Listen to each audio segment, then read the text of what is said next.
இதே மாதிரி புத்திக்கும் பாருங்க, இதே மாதிரி புத்திக்கும் பார்க்கணும். இப்போ உங்களுக்கு 4ஆம் தசை ஸ்டார்ட் ஆயிடுச்சு, சரியா? 4ஆம் தசை யாரோ இருக்கிறக்கும் 4ஆம் தசை ஸ்டார்ட் ஆகி ஓடிட்டு இருக்குன்னா கண்ட்ரோலர் குரு. இந்த திசை முழுக்க அவரை தான் கண்ட்ரோல் பண்ணிகிட்டு இருப்பார். அது அப்பயும் பேசிட்டோம். அந்த 4ஆம் தசை சனி தசை, சனி புத்தி வருமா? அது எத்தனாவது புத்தி? ப்ளீஸ் சொல்லுங்க. சனி தசையில் சனி புத்தி எத்தனாவது புத்தி? முதல் புத்தி. அந்த புத்திநாதனை சூரியன் கண்ட்ரோல் பண்ணுவார். சொல்ற புரிஞ்சதுங்களா? அப்போ 4ஆம் திசையாக வந்ததால் சனியை குரு கண்ட்ரோல் பண்ணிட்டு இருப்பாரு. அவர் முதல் புத்திநாதனாக வந்ததால் அதே சனியை அந்த புத்தி முடிகிற வரைக்கும் சூரியனும் கண்ட்ரோல் பண்ணிட்டு இருப்பான். இதில் ஒரு கூத்து என்ன தெரியுமா? சூரியனும் குருவும் சசாசகமாக இருப்பானுங்க. பிறப்பு ஜாதகத்தில் சூரியனும் குருவும் சசாசகமாக இருப்பாங்க. இவனுங்க 2 பேரும் சேர்ந்து இந்த தசாநாதன் சனி, புத்திநாதன் சனி 2 பேர்த்தையும் இங்கே ஊற்றிடுவாங்க.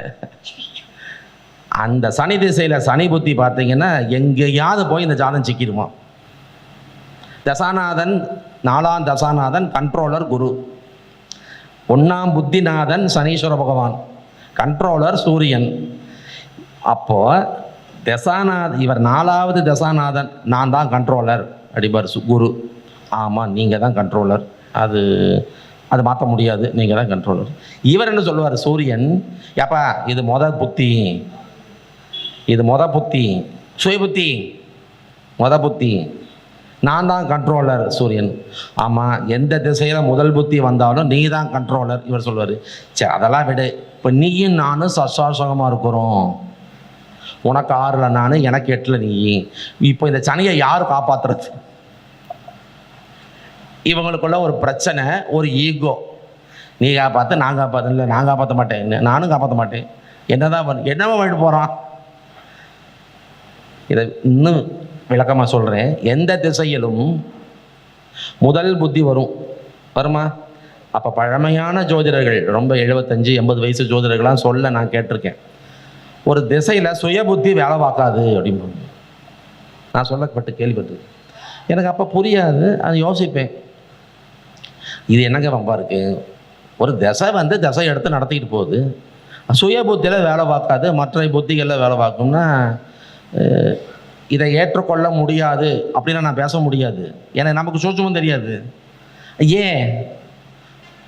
ஏங்க அப்படி சொல்கிறீங்கன்னா, அது அப்படித்தான், அது சுய புத்தி முடியணும்.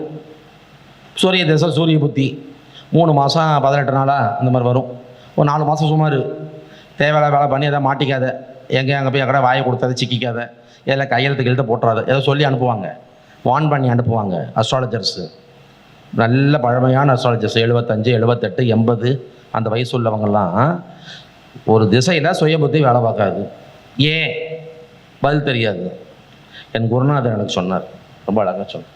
இல்லை தம்பி, எந்த திசை நடந்தாலும் முதல் புத்தி அதான சுய புத்தி, அதான முதல் புத்தி. No reply from you. நான் கிளாஸ் நடத்தினாலும் மேடையில் பேசினாலும் எனக்கு ஆன்சர்ஸ் வரணும். யுவர் ஆல் அஸ்ட்ராலஜர்ஸு, பேசுங்க, வாய் திறந்து பேசுங்க. அவர் என்னமோ எழுதிக்கிட்டே இருக்காரு, என்ன எழுதுறாரு தெரியல. இல்லை தூங்குறாரா?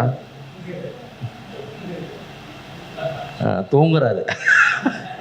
நாங்களும் ரொம்ப சந்தோஷமாக ஆஹா வரிவிடாமல் எழுதுறாரு அப்படின்னு. எல்லாம் இந்த ஆன்லைன் யூடியூப் இதெல்லாம் வந்ததெல்லாம் பெருஞ்சவரியமாக போச்சுங்க. போட்டு கேட்டுக்கலாம், ஒன்றும் பிரச்சனை, வீட்டில் இருந்தே கேட்டுக்கலாம். இந்த ஆன்லைனில் கட் பண்ணால் இப்போ இந்த அரங்க நிறைஞ்சு வழியும். ஆமாம், செய்கிறது இல்லை, சந்தோஷம், ரைட்டு. அப்போது ஒரு தசை ஆரம்பிக்குது, அவரே புத்திநாதனாக வராரு, அவர் தான் வருவார், அப்புறம் தான் ஒவ்வொருத்தராக வருவாங்க.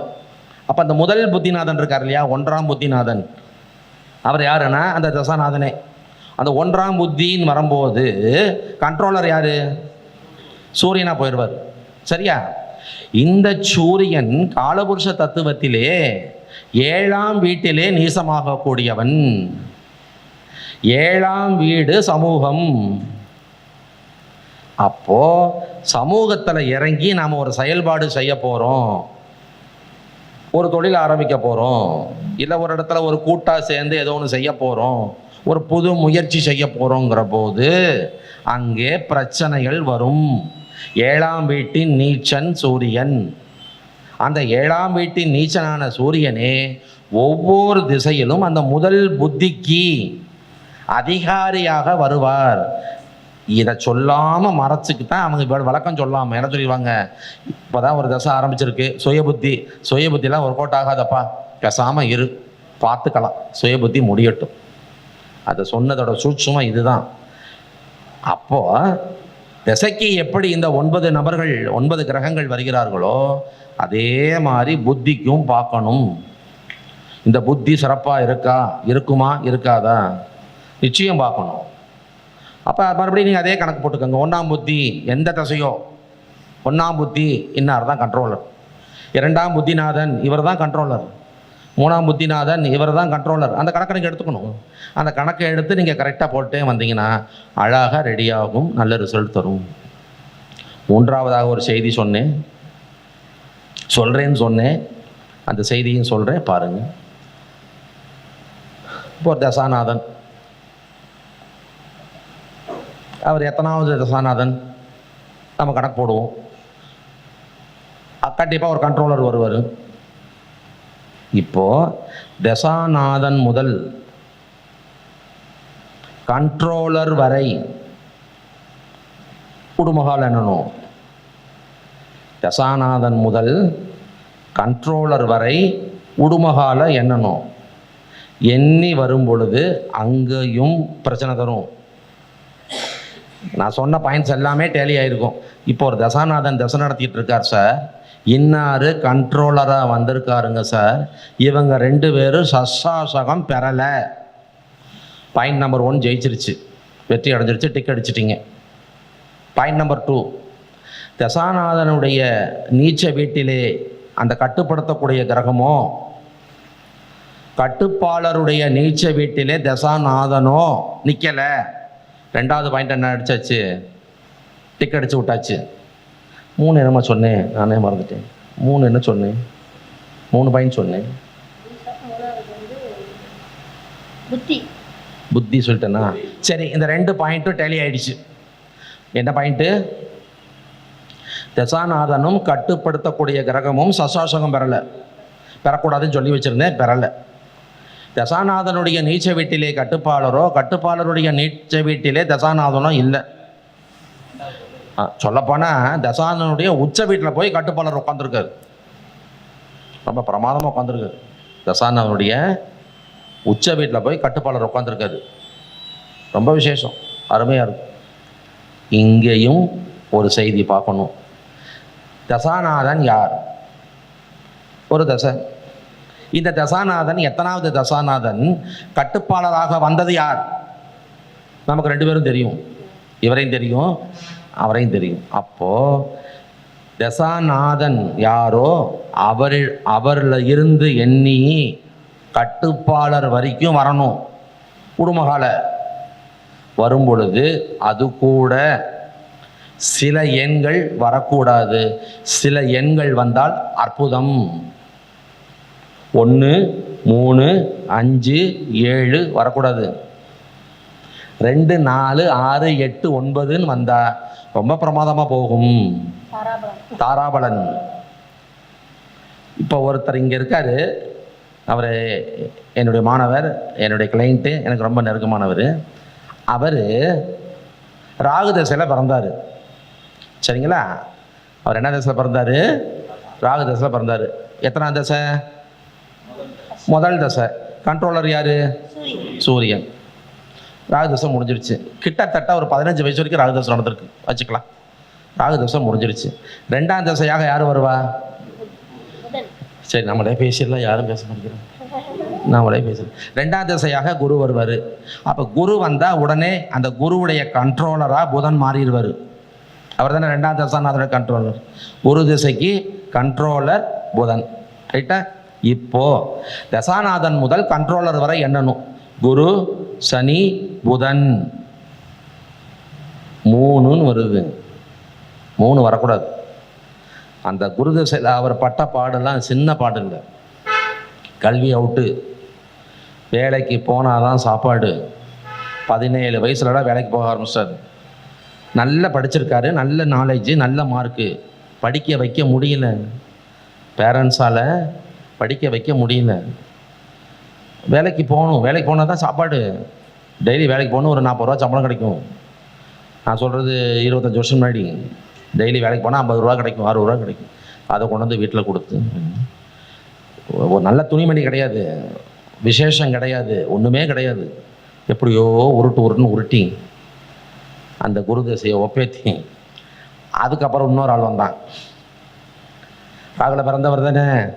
1ஆம் தசை குரு, 1ஆம் தசை ராகு, 2ஆம் தசை குரு, 3ஆம் தசை சனி. 3ஆம் தசை சனி கண்ட்ரோலர் ராகு. அது போட்டு உருட்டி அடிமை தொழிலுக்கு போய் அந்த ராகு ஒரு நன்மையை செஞ்சார். தன் துறையில் அந்த மனிதரை இறக்குனார்.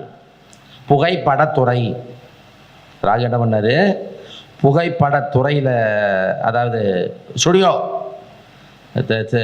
திரைத்துறை இல்லை, சினிமா துறை இல்லை, ஸ்டுடியோவில் இறக்கி விட்டு கிட்டத்தட்ட ஒரு நல்ல மனுஷட்ட போய் 10 வருஷம் வேலை பார்த்தாரு. 10 வருஷம் வேலை, சம்பளம்.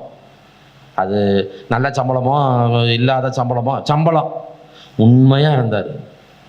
உண்மையாக இருந்ததுனால அந்த குருநாதர் இருக்கார் இல்லையா, அவர் என்ன பண்ணார்?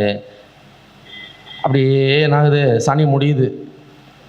ராகுல பிறந்தார், குருவை முடித்து குரு திசையை ஒப்பேத்தி விட்டார். சனி திசையும் முடிய போகிற ஓரம் புதன் திசை வரப்போகுது. புதன் திசை வரும்போது அந்த குருநாதர் என்ன பண்ணிட்டாரு? தொழில் சொல்லி கொடுத்த குருநாதர் இவருக்கு தனியாக ஒரு ஸ்தாபனம் வச்சு கொடுத்து, நீ பொழைச்சிக்கோ, நீ ஜெயிச்சுக்கோ அப்படின்னு வழிபடுத்துறாரு. எத்தனாம் தசை? 4ஆம் தசை. 4ஆம் தசைக்கு கண்ட்ரோலர் யாரு? குரு. இப்போ புதன் முதல் குரு வரை என்னணும்? ஆமாவா இல்லையா? அப்ப என்னணும்? குரு முதல் புதன் வரை என்னணும்? குரு முதல் புதன் வரைக்கும் என்னணும்? 2ஆம் தசை குரு வந்தது இல்லையா? குரு முதல் புதன் வரை என்னன்னா, குரு சனி புதன் 3 தப்பு. இப்போ புதன் திசை கண்ட்ரோலர் குரு. புதன் முதல் குரு வரை என்னன்னா 8. மைத்திரம், நட்பு, தோழமை, உதவி, சப்போர்ட். 8 அத்தனையும் செய்யும். ஜென்மாந்திர தொடர்புன்னு சொல்லுவேன். உங்கள் நட்சத்திரத்துக்கு 8ஆம் நட்சத்திரக்காரனை என்னைக்கும் வச்சுக்கூடாது, கூடவே வச்சுக்கணும். ஆபத்தில் உதவும் 8. 9 பரம மைத்திரன்னு சொல்லியிருக்கிறான். 9 எட்டி பார்த்துட்டு போகும். நல்லா இருக்கீங்களா அப்படின்னு போயிடும். 8 என்ன முகம் வாடி இருக்குன்னு கேட்கும். புரிஞ்சதா? 9 நல்லா இருக்கீங்களான்ட்டு போயிடும்.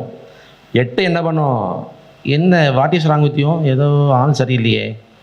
இல்லை என்னமோ சொல்லு, எதுவாக இருந்தாலும் சொல்லு. அது 8. 8 வந்து ஜென்மாந்திர தொடர்பு. அப்போ இங்கே பாருங்கள், 2ஆம் திசையாக குரு திசை வந்த பொழுது கட்டுப்பாளராக புதன் வந்தார். குடும்பகாலம் 3 என்ன சார்? விபத்து. குடும்பத்துக்குள்ள ஒரு விபத்து ஆயிரும். சொத்தை இழந்துட்டேன், அதை இழந்துட்டேன், அந்த அவன் முக்கியமான ஒருத்தன் செத்து போயிட்டான், மொத்த குடும்பம் என் தலையில் வந்து விழுந்தது, நான் தான் பொறுப்பு, இனி நான் தான் எல்லாமே பார்த்தாகணும், அந்த மாதிரி ஒரு விபத்தை கொடுத்துரும். நான் பல இடங்களில் சொல்லியிருக்கேன். You are all mentioning the word விபத்து ஆஸ் அன் ஆக்சிடென்ட்டு. நோ. ஒரு அன்னெசரி டைவர்ஷன். ஒரு ஃபேமிலி, ஒரு லைஃபு, ஒரு அமைப்பு போய்கிட்டே இருக்குது. டக்குன்னு ஒரு டைவர்ஷன் ஆகிடுச்சுனாலே அது விபத்து. எதிர்பார்க்கவே இல்லை சார், இப்படி ஒன்று நடக்குன்னு நான் கனவுல கூட நினச்சி பார்க்கல. என்னுடைய நான் என்ன சொல்கிறது, நான் என்னென்னமோ கற்பனை பண்ணி வச்சுருந்தேன், இப்படி ஆகிப்போச்சு. அதுதான் 3. சரிங்களா? நம்ம விபத்துனா என்ன சொல்லுவோம்? ஆக்சிடென்ட். சார் எனக்கு 3ஆம் திசையில் விபத்தே நடக்கலையே அப்படின்னு வருவது. ஏன் ஆசையா? ஏன்னா ஒரு 5ஆம் திசையில் வேணால் விபத்து வர மாதிரி பண்ணி வச்சிடலாம். நோ, விபத்துங்கிற வார்த்தையை நல்லா புரிஞ்சுக்கணும். Unexpected diversion. நீங்கள் எதிர்பார்க்கவே பார்க்காத ஒரு திடீர் திருப்பம், அது ஒரு பெரிய ஷாக்கை கொடுத்துரும். அதுதான் விபத்து. அப்போ 2ஆம் திசையாக குரு வந்து கண்ட்ரோலர் புதனாக வந்தார். 3 அதே புதன் 4வது தசாநாதனாக வரும் பொழுது கண்ட்ரோலராக குரு வந்தார் 8. அப்படியே ஜெயிச்சு வந்துட்டு இருக்காரு. மெல்ல மெல்ல மெல்ல மெல்ல மெல்ல மெல்ல ஏறி இன்றைக்கி கிட்டத்தட்ட மல்ல சமுத்திரம் கவின் ஸ்டுடியோ அப்படின்னா ஒரு 12 கிராமத்துக்கு தெரியும். சின்ன பாஸ்போர்ட் போட்டால இருந்து ஒரு பிரம்மாண்டமான கல்யாணம் வரைக்கும் இங்கே தான் புக் பண்ணுவாங்க. அதோ கணேசன் என்னுடைய அருமை சகோதரர், சரிங்களா, வந்திருக்காரு. அவருக்கு வந்து இப்போ இந்த புதன் வந்ததுக்கப்புறம் 4ஆம் கண்ட்ரோலர் குரு வந்துட்டார் இல்லையா, அப்போ அவர் என்ன பண்ணுறாரு, 8 புது புது உறவுகள், புது புது சொந்தங்கள், புது புது அறிமுகங்கள், இதெல்லாம் 4 நடக்குங்க. ஆனால் 4 கெடாமல் இருக்கணும், நான் சொன்ன மாதிரி கெடாமல் இருக்கணும். இந்த கெட்டு போயிருந்தா இருக்கிற சொந்தமும் பிடிங்கிட்டு போயிடும். அதான் உண்மை. 4ஆம் தசை யாருக்கு நடந்தாலும் நான் சொன்ன ரூல்ஸ் படி கெடாமல் இருந்தால் புது புது உறவுகள், சொந்தங்கள், வாடிக்கையாளர்கள், உலகில் இருக்க எத்தனை பேருக்கு திரும்பி வைக்கக்கூடிய சூழல், அதெல்லாம் தரும். அப்போ இது கரெக்டாக வருவது, அமைவது ஒரு பாக்கியம். இது ரொம்ப பர்ஃபெக்டாக வரணும். வந்துச்சுன்னா என்னாகும், ரொம்ப விசேஷமாக போகும், அழகாக கொண்டு போகும். ஒரே ஒரு செய்தி சொல்லி இந்த சப்ஜெக்டை முடிக்கிறேன். அடியேனுக்கு தற்சமயம் ராகு திசை. கடந்த 12 வருடங்களாக ராகு திசை ஓடிக்கிட்டு இருக்கு. அடியேன் பிறந்தது மூலம். அப்போ முதல் தசை கேது, 2 சுக்கிரன், 3 சூரியன், 4 சந்திரன், 5 செவ்வாய், 6 ராகு. இப்போ நடக்கிற தசை 6ஆம் தசை, ராகு தசை ஓடிட்டுருக்கு. அப்படின்னா கண்ட்ரோலர் யார்? சந்திரன். ராகு தசையோட கண்ட்ரோல் யார்? சந்திரன். ராகு பகவான் மீனத்தில், சந்திர பகவான் தனுசுல. யாரும் கடலை. ஏன்னா சந்திரனுக்கு ராகுக்கு வந்து மீனம் வந்து சந்திரனுடைய நீச்ச வீடு இல்லை. மீனம் சந்திரனுடைய நீச்ச வீடு இல்லை. தனுசு ராகுவுடைய நீச்ச வீடு இல்லை. அப்போது தசாநாதனுடைய நீச்ச வீட்டில் கண்ட்ரோலர் உட்காரலை, கண்ட்ரோலருடைய நீச்ச வீட்டில் தசாநாதன் உட்காரல. அடுத்து பார்க்கும் பொழுது கண்ட்ரோலர் சந்திரன், அவர் வந்து தசாநாதன் ராகு, ராகுவிடமிருந்து சந்திரன் வரை எண்ணணும். என்னங்க அதான ரூல். ராகு முதல் சந்திரன் 8 மைத்திரம். சந்திரன் நிற்கிற நட்சத்திரம் முதல்ல, சந்திரன் நிற்கிற நட்சத்திரத்திலிருந்து ராகு நிற்கிற நட்சத்திரம் வரை எண்ணணும். நட்சத்திரமும் எண்ணலாம் 8. சந்திரன் வந்து மூலம், ராகு வந்து உத்திரட்டாதி. மூலம் முதல் உத்திரட்டாதி 8. ராகு தசாநாதனாக வந்திருக்கிறாரு, 6ஆம் தசாநாதனாக வந்திருக்காரு. சந்திரன் தான் அதிபதி. ராகுக்கு சந்திரன் 8. சந்திரன் நின்ற நட்சத்திரத்திலிருந்து ராகு நின்ற நட்சத்திரம் வரை எண்ணினால் 8. சந்திரனும் கெடலை. ராகுங்கிற பாயிண்ட் ஆஃப் வியூவில் ராகுவும் கெடலை, சந்திரனுங்கிற பாயிண்ட் ஆஃப் வியூவில் ராகு திசை இறையர்களால் குருவர்களால் நல்லா போயிட்டுருக்கு, அற்புதமாக போயிட்டுருக்கு. ஆக தசாபுத்தியை வச்சு அவசியம் பலன் சொல்லணும். உங்களுக்கு இந்த தசை, இந்த புத்தி நடந்துட்டுருக்கு, இந்த மாதிரிலாம் இருக்கும், இப்படிலாம் இருக்கும், நல்லா இருக்குது இல்லை நல்லா இல்லை, ஜாக்கிரதையாக இருங்க, கவனமாக இருங்க, அந்த மாதிரிலாம் சொல்லணும். சொல்லக்கூடாதுன்னு சொல்லவே இல்லை. நிறைய பேர் என்ன சொல்லுவாங்க, அவர் தசாபதியை பற்றியே பேச மாட்டார். இந்த தசாபதியை பற்றி இந்த எனக்கு தசாபதிக்கு எதாவது சண்டையா, ஏதாவது பகையா? அதெல்லாம் கிடையாது. பராசரில் இருந்து தானே பிறகுக்கு வந்தோம். அப்போ பிறகு அப்பானா பராசர தாத்தா, தாத்தாவை மறந்துட முடியுமா? மறக்கக்கூடாது, நிச்சயம் சொல்லணும். நாங்கள் கொஞ்சம் நாடியில் போய் கொஞ்சம் உள்ள இன்னும் கொஞ்சம் நோண்டி உள்ள எடுத்து சொல்லுவோம், அவ்வளோதானே தவிர தசாபுத். நல்லா கேளுங்க, இன்றைக்கி வர கிளைண்ட்ஸு நம்ம வெறுமனே நாடியிலே சொல்லி முடிக்கும் போது கூட அவங்க என்ன கேட்பாங்க, என் தசாபுத்தியை பற்றி நீங்கள் ஒன்றுமே பேசலையா சார் அப்படிங்கிறாங்க. என் தசாபுத்தியை பற்றி நீங்கள் ஒன்றுமே பேசவே இல்லையே, 7.5 சனி சொல்லவே இல்லையே அப்படிங்கிறாங்க. அப்போ அவங்க ஒரு அவேர்னஸில் வராங்க, நல்ல அவங்க கொஞ்சம் நாலேஜோடு வராங்க. சில பேர் சொல்லுவாங்க, சார் நீங்கள் 18வது ஜோசியர் அப்படிமா, 17 அஸ்ட்ராலஜரை பார்த்துட்டு வந்திருக்கோம், நீங்கள் 18வது அஸ்ட்ராலஜர், நீங்கள் என்ன சொல்கிறீங்க பார்ப்போம். நிச்சயம் 17 ஜோதிடரும் சொல்லாத ஒரு பொது செய்தியை சொல்லி அவர்களை வழிகாட்ட வேண்டியது நமது கடமை. அப்போ கொஞ்சம் கொஞ்சம் உள்ளே போய் சிலதெல்லாம் பார்க்கணும், அந்த செய்தியெல்லாம் நம்ம எடுக்கணும். எடுத்தால் நிச்சயமாக நல்ல ஒரு வழிகாட்டியாக இருக்கலாம். இந்த திசை சூப்பர், கேரண்டியாக சொல்லலாம். ஏன்னா 10-12 வருஷம் முன்னாடியே குருநாதர் பார்த்து சொன்னார், உனக்கு ராகு தாயா ஜெயிக்கும். அதெல்லாம் சும்மா ஒன்றும் சரியில்லை, ராகு தான் ஜெயிக்கும். இப்போ தான் ராகு ஆரம்பித்து 1 வருஷம் ஆகுதுங்கிற ஜெயிக்கும். அப்படியே வருவேன், தடப்படன்னு வரமாட்டேன், அப்படியே வருவேன். மெல்ல மெல்ல மெல்ல மெல்ல மெல்ல மெல்ல இந்த ராகு ஒன்று நல்ல பொசிஷனுக்கு கொண்டு வரும். இதுதான் சூட்சுமம். அப்போ தான் சூட்சுமத்தை ஃபாலோ பண்ணுங்க. தசாபுத்தி எடுக்கும் பொழுது கண்டிப்பாக உண்மையாகவே அந்த தசாநாதன் யார், லக்னத்தின் அடிப்படையில் அவர் எந்தெந்த வீட்டுக்கு அதிபதி, காலபுருஷ தத்துவத்தின் அடிப்படையில் கூற அவர் எந்த வீட்டை ஆளுமை செய்கிறார், யாருடைய சாரம் பெற்றிருக்கிறார், சாரநாதன் எங்கே போனார், என்ன ஆனார், பூ எல்லாம் பாருங்கள், எதையும் விடக்கூடாது. இந்த புது மெசேஜையும் இறக்குங்க, இந்த புது மெசேஜையும் இறக்கி இது இப்படித்தான் இருக்கும், இந்த புத்தி தப்பான புத்தி, இந்த புத்தி தப்பான புத்தி, ரொம்ப கவனமாக இருந்து இந்த புத்தியை ஒப்பேத்திருங்க.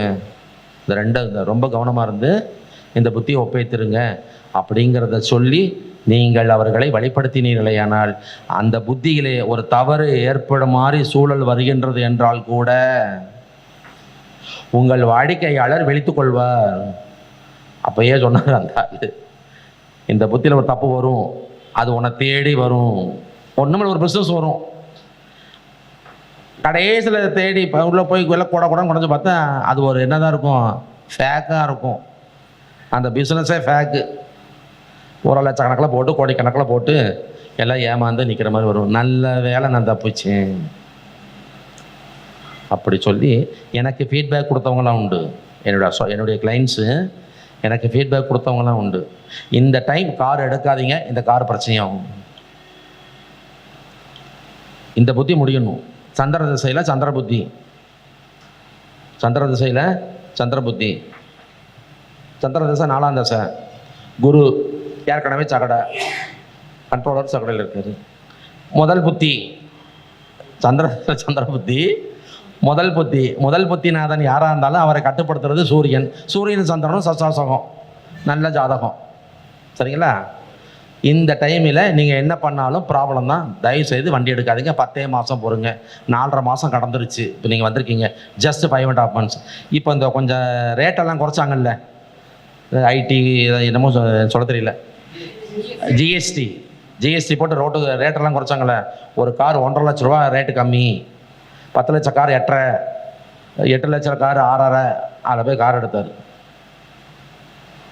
எண்ணி 7ஆம் நாள் விபத்து, எண்ணி 7ஆம் நாள் விபத்து. அப்படி சொன்ன கேட்கணும் இல்லைங்க, சொன்ன கேட்க. அரசு அதிகாரி போய்கிட்டு இருந்த 2 வீலர் எல்லாமே அந்த சூரியன் அனுப்புவார், ஒரு அரசு அதிகாரி அனுப்புவார், சரிங்களா? நீ இப்போ நேரம் முன்னாடி போகிற, அவன் பின்னாடியே வந்து அடிப்பாங்க. செட்டப், அங்கே ஒரு செட்டப் இருக்கும், சரிங்களா? ஏன்னா முதல் புத்தி கண்ட்ரோலர் சூரியன், சசாசகம், 2 பேரும் அந்த தம்பி அந்த ஜாதகன் பிறக்கும் போதே சூரியனும் சந்திரனும் சசாசகம், தப்பு. அப்போ சூரியன் வராரு, அரசு அதிகாரி ஒருத்தர் வராரு, இவர் போய் அடிச்சிட்டாரு, அவர் கீழே விழுந்து அவருக்கு லைட்டாக ஃப்ராக்சரு, பிரச்சனை, கேஸு. அந்த மாதிரி நீங்கள் என்ன பண்ணுங்கள், ஒரு தசாபுத்தியை கணக்கீடு செய்யும் பொழுது கூட இந்த புது செய்தியையும் நீங்கள் அவசியம் அதில் இறக்கி அந்த திசையை முழுக்க தன் கண்ட்ரோலில் வச்சிருக்கக்கூடிய அந்த குறிப்பிட்ட கிரகம் இந்த தசாநாதனுக்கு 6-8 மறைந்து விடக்கூடாது. தசாநாதனின் நீச வீட்டிலே கட்டுப்படுத்தக்கூடிய கிரகமோ, கட்டுப்படுத்தக்கூடிய கிரகத்தின் நீச வீட்டிலே தசாநாதனோ அமர்ந்து போனால் அது கிட்டத்தட்ட